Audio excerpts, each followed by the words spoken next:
हमें साड़ियाँ नहीं चाहिए, हमें वो दीजिए जिसकी हमें जरूरत है।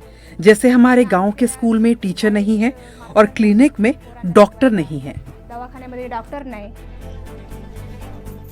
महाराष्ट्र के पालघर जिले में आदिवासी समुदाय के लोग विरोध प्रदर्शन कर रहे हैं।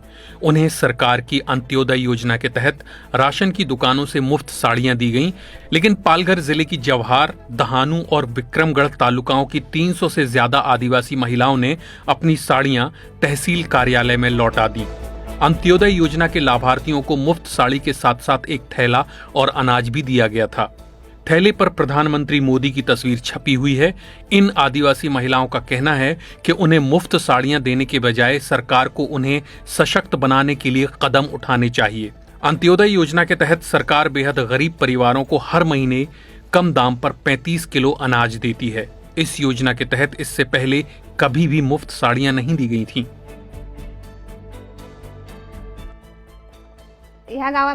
मैं इसी गांव में पैदा हुई और बड़ी हुई हूँ। बचपन से मैंने देखा कि महिलाएं अपने सिर पर पानी के भारी कंटेनर लेके आती हैं। यह अभी भी हमारे जीवन का हिस्सा है, कुछ नहीं बदला। हम अपने बच्चों को 10वीं 12वीं तक पढ़ाने के लिए संघर्ष करते हैं। यहाँ तक कि पढ़ने के बाद भी वो बेरोजगार रह जाते हैं। उनकी इस पढ़ाई का क्या फायदा है? रोजगार गारंटी योजना होने के बावजूद हमें महीने में बस 10 से 12 दिन ही काम मिल पाता है। इसके बाद भी हमारी पगार समय पर नहीं मिलती है और जब मिलती है तो 6 दिन काम के बदले 1000 रुपए दिए जाते हैं। हमें पता ही नहीं कि हमारी सही पगार क्या है। 6 दिवसाचे 1000 रुपये, मजुरी किती आहे ते पण आम्हाला माहिती नाही। इस इलाके में वर्ली जनजाति और कुछ कातकारी जनजाति के लोग रहते हैं। इस समुदाय की महिलाएं आमतौर पर साड़ियां पहनती हैं, लेकिन वो कहती हैं कि उन्हें सरकार से मिली मुफ्त साड़ियां नहीं बल्कि सुविधाएं चाहिए।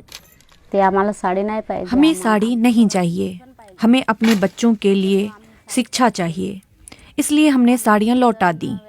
अगर हमें अच्छी शिक्षा मिलेगी तो हम भविष्य में अपने लिए खुद साड़ी खरीद सकेंगे। 6 दिन काम करने के बाद भी हमें अपनी तनख्वाह के लिए बैंक के चक्कर लगाने पड़ते हैं।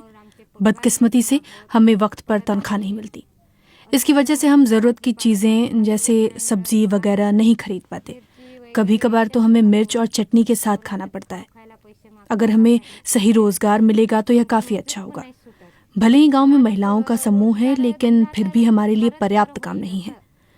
महिला होने के नाते हम गांव से बाहर काम करने भी नहीं जा सकती। हमें गांव में ही अपने लिए काम खोजना होता है।